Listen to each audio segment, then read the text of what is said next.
الرحیم السلام علیکم پاکستان، کیسے ہیں آپ لوگ؟ ٹھیک ٹھاک ہیں؟ امید کرتا ہوں بالکل ٹھیک ٹھاک ہوں گے اور اپنی خوبصورت سی زندگی اپنے خوبصورت انداز سے گزار رہے ہوں گے۔ دوستو، جیسا کہ آپ سب جانتے ہیں کہ میں آپ لوگوں کے لیے آج کی شخصیت پروگرام لے کر آیا کرتا ہوں۔ آج میں بہاولپور بغداد پولیس اسٹیشن میں موجود ہوں۔ آج میں انسپیکٹر محمد محسن سردار سے آپ کی ملاقات کروانے جا رہا ہوں۔ آج ہم S H O Muhammad Mohsin سردار سے ڈیٹیل سے بات چیت کریں گے، کرائم کی ریشو کے حوالے سے بات چیت کریں گے اور ان کی پرسنل لائف کو ڈسکس کریں گے۔ السلام علیکم سر۔ جی وعلیکم السلام، خیریت سے ہیں آپ؟ میں ٹھیک ٹھاک، آپ کیسے ہیں سر؟ الحمدللہ جی، بہت شکریہ آپ کے آنے کا۔ محسن صاحب، سب سے پہلے یہ بتائیں کہ آپ نے اپنی ابتدائی تعلیم کہاں سے حاصل کی اور تعلیمی سفر کیسے طے کیا؟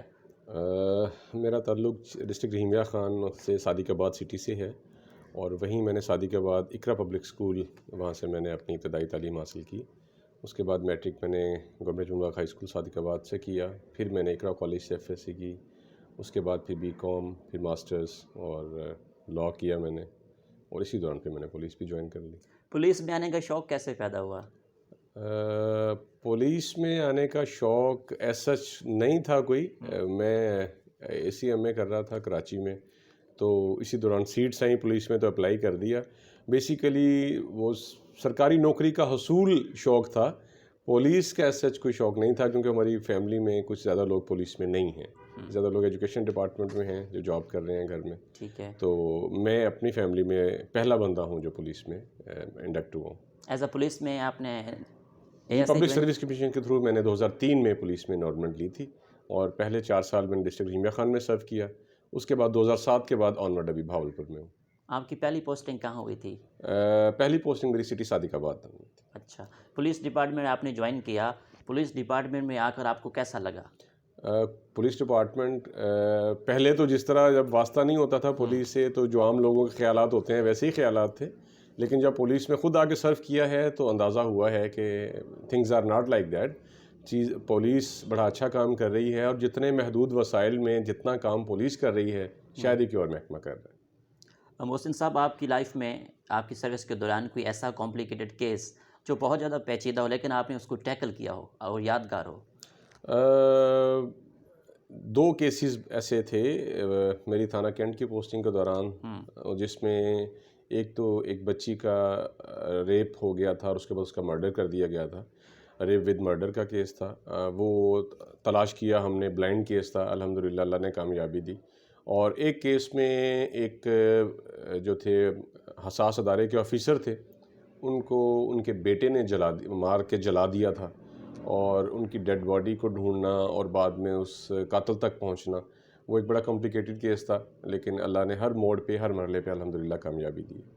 آپ نے بطور کتنے تھانوں میں ایز ایس ایچ او کام کیا؟ یہ میرا 15واں تھانہ ہے جی، اور سٹی بہاولپور میں یہاں پہ 4 تھانے ہیں سٹی سرکل کے، اور ایک تھانہ صدر ہے، 5 تھانے ہیں بہاولپور شہر میں، ان 5 میں الحمدللہ میں نے سرو کیا ہے، اور 6 تحصیلیں ہیں بہاولپور کی، 6 کی 6 تحصیلوں میں الحمدللہ سرو کر چکا ہوں۔ اگر میں آپ کی لائف کو ڈسکس کروں تو آپ کے مشاغل کیا ہیں؟ اب پولیس جو ہے یہ 24 آورس جاب ہے، اور اس میں ٹائم نہیں ملتا کہ آپ اپنی جو پرسنل لائف ہے اس کو زیادہ ٹائم دے سکیں۔ ہاں، اسٹوڈنٹ لائف میں تھا، شاعری وغیرہ کا شوق ہوتا تھا، اچھا، کھیلنا، فٹ بالر تھا میں، فٹ بال کھیلا کرتا تھا، تو ابھی ٹائم نہیں دے سکتے، اپنے وہ شوق جو ہیں وہ پیچھے رہ گئے ہیں، ذمہ داریاں بڑھ گئی ہیں۔ کتابیں پڑھتے ہیں؟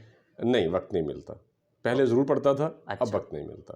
اور شاعری کو کس حد تک جانتے ہیں؟ شاعری کے ساتھ لگاؤ وہ جو لڑکپن میں جو پیدا ہوا تھا وہ اب تک وہ قائم ہے الحمدللہ، تو ابھی بھی وقت ملے تو آن لائن کچھ مل جائے تو اس کو میں ضرور دیکھ لیتا ہوں، اپنے وہ فیس بک اکاؤنٹ پہ شیئر بھی کرتا ہوں، دوستوں سے بھی شیئر کرتا ہوں۔ تو اس میں نے یہ جو ہیں اقبال، محسن نقوی، فراز، فیض احمد فیض، ابن انشا، ان کو میں نے پڑھا ہے، اور جو اچھا ہو وہ اچھا لگتا ہے۔ آپ کے آئیڈیل کون ہیں؟ کس حوالے سے؟ پولیٹیکل حوالے سے دیکھ لیں تو، اور دوسرا اسلام کے حوالے سے بھی بتا دیں۔ اسلام کے حوالے سے تو پیارے نبی حضرت محمد صلی اللہ علیہ وآلہ وسلم سے زیادہ جو ہے وہ کوئی پیارا ہو ہی نہیں سکتا۔ اپنے ماں باپ، اپنے بچوں اور خود سے بھی، اپنی جان سے بھی زیادہ عزیز ان کی ذات ہے۔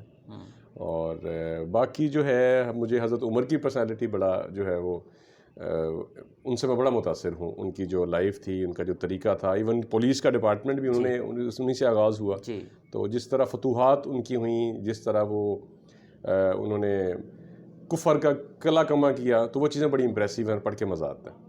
اور بہاولپور میں آپ کو آ کے کیسا لگا یہاں پہ؟ بہاولپور بڑا ماشاءاللہ پیسفل سٹی ہے، چھوٹا سا شہر ہے جس میں کوئی بہت زیادہ انڈسٹری نہیں ہے، لوگ باہر سے آئے ہوئے ہیں، ریجنل ہیڈ کوارٹر ہے، کچھ لوگ اپنے بچے پڑھانے کے لیے آتے ہیں، کچھ لوگ جابس کے حوالے سے ٹرانسفر کروا کے آ جاتے ہیں، تو اس حوالے سے جو ہے مختلف کمیونٹیز کے لوگ ہوتے ہیں، لیکن بڑا ہی جو لوکل لوگ ہیں وہ بڑا پیار کرنے والے ہیں، اور بڑا پرامن شہر ہے اپنے پورے ڈویژن میں، اس اگر کمپیریزن کیا جائے تو بہاولپور پھر صاف ستھرا ہے الحمدللہ، آپ کو ہر زندگی کی سہولت یہاں پہ مل جاتی ہے، تعلیم ہو، صحت ہو، ہر طرح کی سہولت موجود ہے، آپ کے لیے قانونی طور پہ کوئی مدد درکار ہو، آپ کو session courts, high court, anti terrorist courts موجود ہیں، آپ کو آفسز میں جانا ہو، آپ کے ڈی سی او آفس، آپ کے آر پی او آفس، آپ کے ڈی پی او آفسز، وہ تمام آفسز ریجنل ہیڈ پہ موجود ہیں، تو اس لحاظ سے بہاولپور ایک چھوٹا اور کمپلیٹ شہر ہے۔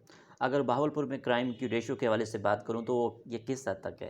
بہاولپور میں کرائم بہت زیادہ نہیں ہے، یہاں پہ ویوز آتی ہیں سم ٹائمز، کرائم چھوٹا موٹا، یہ برگلری، نقب زنی، موٹر سائیکل چوری، اس طرح کے کرائمز یہاں پہ زیادہ ہوتے ہیں، کبھی کبھار جو ہے یہ کیش سنیچنگ کی واردات بھی ہو جاتی ہیں، لیکن وہ گینگ الحمدللہ پہ ٹریس ہو جاتے ہیں، تو یہ بہت زیادہ اس حوالے سے مطلب انسیکیور سٹی نہیں ہے کہ بہت زیادہ واردات ہو اور جو ہے وہ آؤٹ آف کنٹرول ہوں حالات، ایسا نہیں ہے۔ اشتہاری ملزمان سے نمٹنے کے لیے آپ نے کیا پالیسی اپنائی ہوئی ہے؟ اشتہاری ملزمان کے لیے ایک تو ہمارے جو اعلیٰ افسران ہیں، ڈی پی او صاحبان، ہمارے ڈی پی او صاحب جو ہیں حسن مشتاق سکھیرا صاحب، ابھی بھی ریسنٹلی انہوں نے 3 دن کی ایک کمپین کا آغاز کیا ہے کہ ایک کیٹیگری کے جو اشتہاری ہیں ان کی گرفتاری کو یقینی بنایا جائے، اس کے علاوہ ہر مہینے میں کچھ جو ہے ایک ویک وہ کبھی ایڈیشنل آئی جی صاحب جو جنوبی پنجاب کیپٹن ظفر اقبال صاحب ہیں ان کی طرف سے کمپین چلائی جاتی ہے، آئی جی صاحب پنجاب اس میں بڑے کنسرن ہیں، تو وہ ان کی گرفتاری کے لیے جو ہے وہ ہر ممکن وسائل بھی پولیس استعمال کر رہی ہے اور کوشش بھی کر رہی ہے، اس کے علاوہ جو ٹارگٹ افینڈرز ہیں ان کی لسٹیں دی جاتی ہیں، ان کو ورک آؤٹ کیا جاتا ہے، ہیبچول افینڈرز کو لک آفٹر کیا جاتا ہے، پرو ایکٹیو پولیسنگ کی جاتی ہے تاکہ جرم کو ہونے سے پہلے پریونٹ کیا جائے، اور ڈیٹیکشن آف کرائم کی بجائے پریونشن آف کرائم زیادہ پہلے اگر ہو جائے تو زیادہ بہتر۔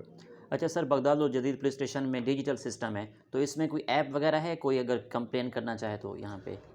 آن لائن ایپ پبلک کو تھانے آنا تو پڑتا ہے، لیکن ابھی ورک آؤٹ ہو رہے ہیں پنجاب کے تھانے اس پہ، کہ جس طرح ابھی وہ وومن کی سیکورٹی کے حوالے سے ایک ایپ آ گئی ہے، پکار کے حوالے سے ایک ایپ ہے، اس طرح یہ بھی جلد انشاءاللہ تعالیٰ سارے ان کے ایپس بھی بن جائیں گی۔ باقی یہ ماڈل پولیس اسٹیشن ہے اسپیشل انیشیٹو گروپ کا، تو اس میں جو ہے وہ ڈیجیٹلائز کیا گیا ہے ہر چیز کو، آپ کو ریسیپشن کے اوپر ایک بڑا نوجوان آپ کو اٹینڈ کرتا ہے جو ہمارا وکٹم رسپانس آفیسر بیٹھا ہوا ہے، وکٹم سپورٹ آفیسر جو ہے، فرنٹ ڈیسک کا عملہ ہمارا بڑا پڑھا لکھا اور جو ہے وہ ڈیسنٹ لوگ ہیں جن کا ایٹیچیوڈ پبلک کے لیے اور کمپلیننٹ کے لیے وہ بڑا اچھا اور سلجھا ہوا ہے، تو لوگ آ کے پھر یہاں فرق محسوس کرتے ہیں۔ ریجنل پولیس آفیسر زبید رشید صاحب کی میں بات کروں تو ان کا پولیس ڈپارٹمنٹ کے ساتھ کس طرح کا رویہ ہے؟ جو ہمارے ریجنل پولیس آفیسر صاحب ہیں جناب سردار زبید رشید صاحب، ایک تو بڑے لرنڈ آفیسر ہیں وہ، اور پولیس ورک کو بہت سمجھتے ہیں، ہر چیز پہ ان کی گہری نظر ہوتی ہے، تو کرپشن کے حوالے سے بالکل ٹالرنس جو ہے وہ زیرو ٹالرنس ہے ان کی، تو بس ان کے نزدیک یہی ہے کہ جو بھی آپ کے پاس دکھی بندہ آتا ہے اس کو اگر اس کے پاس کوئی سفارش نہیں ہے، اس کے پاس اپنا کوئی آپ کو اپروچ کرنے کے لیے سورس نہیں ہے، تو اس کو اٹینڈ کیا جائے پراپر، اس کا جو ہے وہ خیال کیا جائے، تاکہ اس سے نہ صرف محکمے کا امیج اس سے بلڈ اپ ہوگا بلکہ اللہ بھی ہم سے راضی ہوگا۔ اور ڈی پی او بہاولپور کی لیڈرشپ میں پولیس کا نظام کس طرح بہتری کر رہا ہے؟ ڈی پی او صاحب ابھی ریسنٹلی یہاں پہ پوسٹ ہوئے ہیں، ہمارے کمانڈر حسن مشتاق سکھیرا صاحب، ان کے پاس تجربہ ہے، 3 ڈسٹرکٹس میں پہلے بھی وہ ڈی پی او رہ چکے ہیں، اور ان کی جو سب سے بڑی خوبی، جو 2 میٹنگز میں نے اٹینڈ کی ہیں ان کی، جو سب سے بڑی ان کی خوبی ہے وہ یہ ہے کہ وہ کرائم ڈیٹیکشن کے حوالے سے خود بہت ورک کرتے ہیں، سارا دن جو ہے وہ آفس میں جو پچھلا ڈیٹا ہے کرائم کا ڈیٹا بیس اس کو وہ دیکھتے ہیں، جو گروپس ہیں ان کے کرمنلز کے ہیبچول افینڈرز جو ہیں یا کوئی گینگز جو پچھلے 3-4 سالوں میں یہاں پہ لگاتار وارداتیں کرتے رہے ہیں، اس کا وہ ایک پراپر انہوں نے مطلب سسٹم ایک بنا رہے ہیں۔ اس کے علاوہ انہوں نے ابھی ریسنٹلی 2 دن پہلے ہدایات دی ہیں جس میں انہوں نے کہا تھا کہ یہ موٹر سائیکل چوری بڑی الارمنگ حد تک بڑھ چکی ہے، اس کی پریونشن کے لیے ہم لوگ جو ہے اب ہم نے کمپین سٹارٹ کی ہوئی ہے، آپ کے تھرو بھی یہ میسیج دینا چاہوں گا میں عوام الناس کو کہ کائنڈلی اپنے موٹر سائیکلز جو ہیں ان کو محفوظ جگہ پہ پارک کریں، اور موٹر سائیکلز کے ساتھ ہینڈل لاک کے ساتھ وائر لاک کا استعمال ضرور کریں تاکہ آپ کا موٹر سائیکل چوری ہونے سے بچ سکے. متوسط طبقے کے لوگ ہیں ہم لوگ, موٹر سائیکل بھی جس گھر کا چوری ہو جائے اس کو بڑا سفر کرنا پڑتا ہے, اور بہت سارے لوگوں نے قسطوں پہ موٹر سائیکل خریدے ہوئے ہیں, تو وہ جب موٹر سائیکل چوری ہو جاتی ہے تو اس کی قسطیں بھی ان کو ادا کرنی پڑتی ہیں, اور پھر ایک نئی پریشانی, سواری سے بھی محروم ہو جاتے ہیں. تو اس معاملے میں تھوڑا سا ہمیں ہر شخص کو ذرا ذمہ داری کا احساس کرنا چاہیے کہ موٹر سائیکل کے ساتھ جو ہے اس کی سیکورٹی کے لیے ایک تو اپنی آنکھوں کے سامنے کھڑا کریں, گھر کے اندر پارک کریں, کہیں ہم پلازا پہ جا رہے ہیں تو اس کو پارکنگ میں کھڑا کریں, ہاسپٹل میں جا رہے ہیں کسی میں, یا اگر کہیں کھڑا کرتے ہیں اس کو وائر لاک ضرور لگائیں تاکہ موٹر سائیکل جو ہے وہ آسانی سے چوری نہ ہو سکے. دوسرا مویشی چوری کے حوالے سے کنسرن ہے ڈی پی او صاحب, اس حوالے سے انہوں نے میسج دیا ہے کہ رات کے وقت جو مویشیوں کی آمد و رفت ہے اس پر پابندی لگائی جائے, خیال کیا جائے تاکہ جو ایک متوسط ہمارا زمیندار ہے 3-4-5 ایکڑ کا بیچارہ جو مالک ہوتا ہے, اس کی اگر 4-5 بکریاں اور بھینس چوری ہو جائے تو اس کے لیے ایک بہت بڑا دھچکا ہوتا ہے, کیونکہ اس کے گھر کی ساری غذائی ضرورت, اس کے مالی معاملات وہ انہی جانوروں پہ اور انہی پیس آف لینڈ پہ وہ سارا ڈیپینڈ کر رہا ہوتا ہے. تو اس حوالے سے بڑا کنسرن ہے کہ اس میں ان چیزوں کو, اور جو نقب زنی جو گھروں میں ہو رہی ہے اس حوالے سے اسپیشل ہم لوگ اب اس پہ ورک آؤٹ کر رہے ہیں انشاءاللہ کہ یہ جو گھروں کی چوریاں ہیں یہ بھی رک سکیں. اچھا سر, یہ ڈولفن اہلکار جو بہاولپور میں ہیں ان کی کیا کنٹریبیوشن ہے, یہ کس طرح اسٹریٹ کرائم کو کنٹرول کر رہے ہیں؟ ڈولفنز جو ہیں بڑی اچھی, ایک تو ٹرینڈ لڑکے ہیں ماشاءاللہ, ان کے پاس ایکوپڈ ہیں, ویل ایکوپڈ ہیں, موٹر بائکس بہت اچھی ہیں, ویپنز اچھے ہیں, اور رسپونڈ ٹائملی کرتے ہیں. تو یہ مین روڈز پہ اتنا ہر شہر کی ہر گلی کو اٹینڈ کرنا سم ٹائمز بڑا مشکل ہو جاتا ہے, لیکن مین روڈز کو ڈولفنز بڑا اچھی طرح کور کر رہی ہے, اور ان کا جو رسپانس ٹائم وہ بہت اچھا ہے. ٹھیک ہے. اچھا سر, آخر میں بہاولپور کی عوام کو کیا میسج دینا چاہیں گے, سننے والوں کو, دیکھنے والوں میری ریکویسٹ ہے جی کہ ہم آپ کے محافظ ہیں اور آپ کی حفاظت کے لیے دن رات حاضر ہیں. آج یہ جو کرونا کی ویو چل رہی ہے, ایک تو میں خود ابھی کرونا سے ریکور ہوا ہوں, تو اٹس ویری پینفل. خدا را اس کو سنجیدگی سے اس کا احساس کریں, ذمہ داری کا, اپنے بچوں کا خیال کیجئے. آپ لوگ ماسک پہنیے باہر آتے ہوئے, اور پرہجوم جگہوں سے دور رہیں. سوشل ڈسٹینسنگ کو ضرور آپ اس میں انشور کریں, اور اپنے بچوں کا خیال کریں. یہ واقعی جان لیوا مرض ہے, اور جو اس سے گزرتا ہے اس تکلیف کو وہی سمجھ سکتا ہے. تو ہمارے پرائم منسٹر صاحب, ہماری ساری گورنمنٹ, ہماری ساری اسٹیٹ مشنری اسی چیز کے لیے, لوگوں کو اسی ادراک کروانے کے لیے, اسی چیز کا احساس کروانے کے لیے, جس طرح اسمارٹ لاک ڈاؤن بہاولپور کے کچھ ایریاز میں ہے, ہمارے ایریا میں یہ کمرشل ایریا کا جو علاقہ ہے یہ سیلڈ ہے. تو وہ جو ہمیں احساس یا جو ہمیں ذمہ داری دکھانی چاہیے وہ ہمیں تکلیف ہوتی ہے کہ جب پبلک وہ نہیں کرتی. تو انہی کا فائدہ ہے اس میں کہ خدا را وہ خود بھی محفوظ رہیں, اور اللہ پاک جلد اس وبا سے انسانوں کو جو ہے وہ نجات عطا کر دے. تھینک یو ویری مچ محسن سردار صاحب کہ آپ نے مجھے ٹائم دیا. جی تو ناظرین, آپ نے آج کا پروگرام سنا. اسی کے ساتھ اپنے میزبان احمد محمود کو اجازت دیجیے. اللہ حافظ. صلاح نگہبان. پاکستان زندہ باد.